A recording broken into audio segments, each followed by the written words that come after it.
Я ходил в Кадридин, сегодня зашел в стоматологию.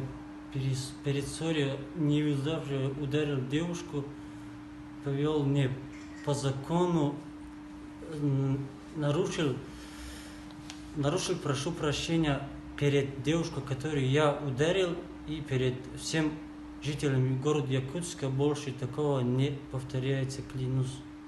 Сильно сожалеешь? Сильно сожалею. Больше такое будешь делать? Больше никогда не повторяется такого, клянусь. Ты понимаешь, что нарушаешь закон? Да, я понимаю, что я нарушаю закон. Ты готов, да, понести заслуженное наказание?